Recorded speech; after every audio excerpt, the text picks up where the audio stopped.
Assalamualaikum warahmatullahi wabarakatuh. Bertemu lagi dengan Pak Taufik dalam pembelajaran mapel fikih online. Meneruskan yang kemarin, kalau kemarin kalian sudah mempelajari tentang siapa saja yang wajib untuk sholat Jumat, sekarang apa saja syarat yang harus terpenuhi agar sholat Jumat itu menjadi sah. Sebelumnya, mari kita berdoa terlebih dahulu. Berdoa mulai. Cukup? Kemarin kalian sudah meringkas kan? Syarat sah sholat Jumat itu yang pertama, kalau di buku kalian disebutkan bahwasanya diadakan di tempat yang memang diperuntukkan untuk sholat Jumat, gampangnya yaitu kita adakan sholat Jumat ini harus syaratnya di masjid. Syarat pertama, kalau dikerjakan di masjid jami', bukan di lapangan, bukan di sekolahan, tapi di masjid jami'. Syarat yang kedua yaitu minimal jumlah peserta, jumlah makmum yang sah untuk mengikuti sholat Jumat ini ada 40 orang. 40 orang ini harus jangkep, nggak boleh kurang satu, nggak boleh kurang dua, harus 40 lebih. Kalau lebih nggak masalah. 40 orang ini harus terdiri dari laki-laki yang memang sudah sah dan diwajibkan untuk sholat Jumat. Maka kalau ada perempuan 39-nya laki-laki, satunya perempuan, nggak boleh. 40 orang ini harus laki-laki yang sudah balik dan kewajiban untuk sholat Jumat dan bertempat di sekitar masjid tersebut. Yang ketiga, syarat sah yang ketiga yaitu dilaksanakan di waktu sholat duhur. Tak singkat dilaksanakan pada waktu sholat duhur. Yang keempat, sholat Jumat dilaksanakan setelah 2 khutbah. Loh Pak, perasaan khutbahnya cuma sekali. Iya, itu aslinya 2 kali, cuma kalian kurang notice, kurang mengetahui. Itu pisahnya ketika khotib duduk. Nah itu sudah pisah, ketika berdiri lagi untuk mulai khutbah yang kedua. Saya ulangi lagi, syarat agar sholat Jumat menjadi sah itu ada 4. Yang pertama, diadakan di masjid jami', tidak boleh di mushola, tidak boleh di lapangan, tidak boleh di sekolahan. Yang kedua, minimal harus berjumlah 40 orang laki-laki dan balik, dan mustautin itu orang yang bertempatan di situ. Yang ketiga, dilaksanakan pada waktunya sholat duhur, tidak boleh lebih, tidak boleh sebelumnya. Kemudian yang keempat, dilaksanakan setelah diadakan 2 khutbah. Paham ya? Kalau ini sudah tidak perlu dibahas lebih, insyaallah gampang. Selanjutnya, rukun sholat. Yang pertama yaitu ada khotib. Tentu ada khotib yang sekaligus menjadi imam. Khotib itu adalah orang yang khutbah, namanya khotib. Yang kedua, jamaah sholat Jumat yang memenuhi yaitu 40 orang tadi. Kemudian yang ketiga, ada 2 khutbah yang disela-selai dengan duduk. Jadi khotib itu harus duduk di antara 2 khutbah, harus wajib.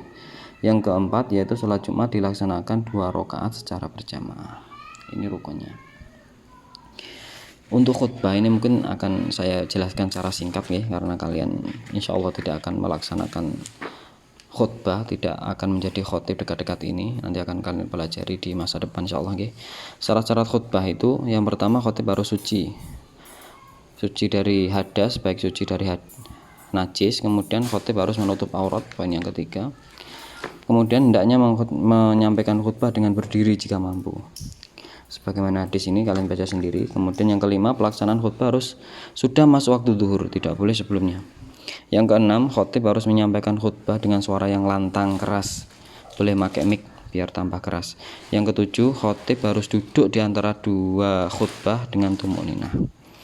Nah ini waktu mustajabah, waktu doa-doa diangkat, diterima oleh Allah. Kalian kalau imam lagi duduk itu doa yang banyak, biar pinter, biar banyak uang jajan Yang kedelapan yaitu rukun-rukun khutbah disampaikan dengan bahasa Arab. Yang kesembilan, khutbah harus secara berurutan, tidak boleh ada sela yang panjang.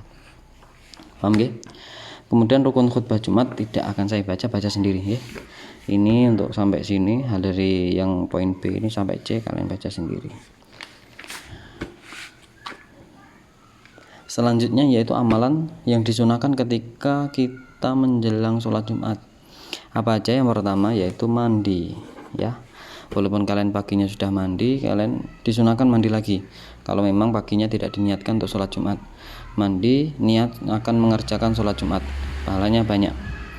Niki, siapa yang hendaklah setiap muslim itu mandi pada hari Jumat, memakai pakaian yang bagus dan dia mempunyai minyak wangi, dan juga dianjurkan memakai wangi-wangian, nggih. Poin yang kedua yaitu memakai pakaian yang bagus, bersih, menutup aurat, dan disunahkan untuk memakai pakaian yang berwarna putih polos. Selanjutnya memotong kuku dan kumis bagi yang sudah punya kumis. Selanjutnya poin yang keempat, disunahkan juga ketika keluar rumah menuju masjid hendaknya berdoa yaitu bismillahi tawakkaltu 'alallah la haula wala quwwata illa billah. Kemudian datang lebih awal, ya. Semakin awal kita semakin banyak pahalanya. Kalau semakin datang terakhir maka pahalanya semakin sedikit. Sebagaimana di sini, apabila hari Jumat telah tiba, para malaikat berdiri di depan pintu masjid, mencatat orang yang pertama datang dan seterusnya. Dalam hadis lain disebutkan yang datang pertama seperti korban unta, datang kedua korban bawahnya sapi, kemudian korban kambing, korban ayam. Setelah itu ketika imam khutbah telah naik mimbar, khotib telah naik mimbar, maka buku untuk menulis itu sudah ditutup, sehingga malaikat tidak mencatat lagi orang yang datang setelah khotib naik mimbar. Apakah sah sholatnya? Tetap sah, tapi tidak mendapatkan pahala korban seperti yang saya sebutkan tadi. Selanjutnya sholat sunnah tahiyatul masjid. Niatnya untuk menghormati masjid sebanyak 2 rakaat. Kemudian berzikir, membaca Al-Quran. Tentu ini di luar khutbah, nggih. Paham nggih? Penjelasan agak cepat, nanti kalian tanyakan jika memang tidak paham. Untuk tugasnya kalian kerjakan ini, latihan soal halaman 12 di LKS kalian, halaman 12 kalian kerjakan di buku tulis saja. Nanti kalian foto kemudian dikirimkan ke tugas KI3. Maaf videonya agak panjang. Sampai ketemu lagi di minggu depan maksud saya. Jaga kesehatan, tidak usah keluar jika tidak ada keperluan, jaga sholatnya. Assalamualaikum warahmatullahi wabarakatuh.